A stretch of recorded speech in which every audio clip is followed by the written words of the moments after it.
ఇది కేవలం సమాచారంగా మాత్రమే భావించండి. వైద్య నిపుణులను సంప్రదించండి. డాక్టర్ దిలీప్, మీ ఎక్స్పీరియన్స్ తోటి ఒక యావరేజ్ అడల్ట్ హ్యూమన్ బీయింగ్కి ఒక daily routine and daily diet ఎలా ఉండాలంటే, you can include veg, non veg, whatever, what would you recommend? For example, people have this big basic question: నేను ఎన్నిసార్లు తినాలి, ఎన్ని గంటలకు ఒకసారి తినాలి, పొద్దున ఎంటీ స్టమక్ మీద కాఫీ వద్దు, ఇలా బోల్డ్ ఈ రూల్స్ అన్నీ పెట్టేసుకుంటే అసలు బాబోయ్ అనిపిస్తుంది, జుట్టు పిక్కాలనిపిస్తుంది, ఎందుకు ఇంత కష్టపడి బతుకుతున్నాం మనం అని. Right. So what is your recommendation, sir? So most important dietary or lifestyle recommendation is something that you can sustain forever. ఇది టెంపరీగా 2-3 నెలలు డాక్టర్ చెప్పాడు కాబట్టి వాడి తర్వాత నేను I will go back to my routine అనేది కాదు. It is something you have to inculcate for ever basically. So మీరు ఎప్పటికీ చేయగలిగే ఈ డైట్ చేంజ్ అవ్వచ్చు, ఎక్సర్సైజ్ కానీ, ఇది మీకు నచ్చాలి. First of all you should enjoy it, ఆ ప్రాసెస్ అనేది. సో మెల్లమెల్లగా మీరు కార్బ్స్, రిఫైన్డ్ కార్బ్ ఇంటేక్ తగ్గించుకుంటూ, దెన్ షుగర్ని కంప్లీట్గా తీసేయటం. ఇన్ఫ్యాక్ట్ బెల్లం ఈజ్ అ గుడ్ ఆల్టర్నేటివ్ అని చాలామంది అనుకుంటూ ఉంటారు. But if you have to actually compare, బెల్లం is nothing but unrefined sugar. Sugar మన బెల్లం నుంచే కదా. తేనె కూడా అంతే కదా. అవును, ఎగ్జాక్ట్లీ. తేనె, 1 స్పూన్ తేనె is equal to 3-4 spoons of sugar అండి. అదే తేనె వేసుకుని తాగేస్తే హెల్త్ బాగా అయిపోతుంది, స్కిన్ బాగా అయిపోతుంది చాలామంది చెప్తారు. రైట్. అంటిల్ 30-35 ఏజ్ తేనె ఆఫ్ కోర్స్ తీసుకోవచ్చు.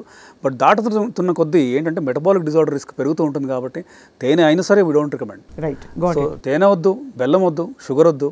అండ్ ఇన్ఫ్యాక్ట్ ఈ number of times people underestimate grossly ఎన్నిసార్లు షుగర్డ్ టీ ఆర్ కాఫీ తాగుతున్నారు పర్ డే అనేది. So what we recommend is only once or max twice per day, either tea or coffee. కానీ దాంట్లో sugar వేసుకోకండి, బెల్లం వేసుకోకండి, nothing. Sugar substitutes వేసుకుంటూ ఉంటారు చాలామంది. అది కూడా వద్దు, వీ డోంట్ రికమెండ్ దట్. ఎందుకంటే ఇది ఏమవుతుంది, ఒకసారి స్టీవియా కానీ ఈ ఆర్టిఫిషియల్ స్వీట్నెస్కి అలవాటు పడితే బయటకు వెళ్తారు, ఫర్ ఎగ్జాంపుల్ సమ్ చుట్టాల దగ్గరికి కానీ ఎటన్నా, వాళ్ళు నార్మల్గా షుగర్ లెస్ కనుక ఇస్తే వీళ్ళు తాగలేరు అది. So it is a mindset. So తీపి అనేది తగ్గించడం అనేది it's important mind set.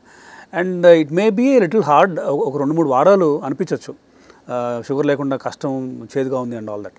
But ఖచ్చితంగా 3rd week or 4th week you will enjoy it, ఆ process. At least I have been doing it for last 4-5 years or so. So అది అంత పెద్ద శిక్ష కాదండి. అంటే if you're going to enjoy the process and if you're going to maintain or if you're going to sustain this lifestyle, అది మీరు enjoy చేస్తూ చేయగలరు అది. సో ఒకటి అది. దెన్ ఈ రిఫైన్డ్ కార్బ్ ఇంటేక్ మనం తగ్గిస్తూ వెళ్ళటం ఇంపార్టెంట్. సో మీకు బీపీ లేకపోయినా కూడా సాల్ట్ ఇంటేక్ తగ్గించాలి మనం బేసికలీ. వైట్గా ఉన్నాయన్నీ సింపుల్గా చెప్పాలంటే సాల్ట్ కానీ, షుగర్ కానీ, వైట్ రైస్ కానీ, ఇడ్లీ కానీ ఫర్ ఎగ్జాంపుల్, ఇవన్నీ కూడా refined carbs basically. So encourage, ఇప్పుడు సపోజ్ వీటన్నిటికి ఆల్టర్నేటివ్స్ ఏంటి, బ్రౌన్ రైస్ ఫర్ ఎగ్జాంపుల్, మల్టీగ్రెయిన్తో చేసిన రోటీ వితౌట్ ఆయిల్, పుల్కాలాగా. Again quantity is important. 1-1.5. ఎందుకంటే if you're going on eating 3 or 4 ఈ multigrain rotis and you're not burning those calories, అవన్నీ వెళ్ళి కూర్చునేది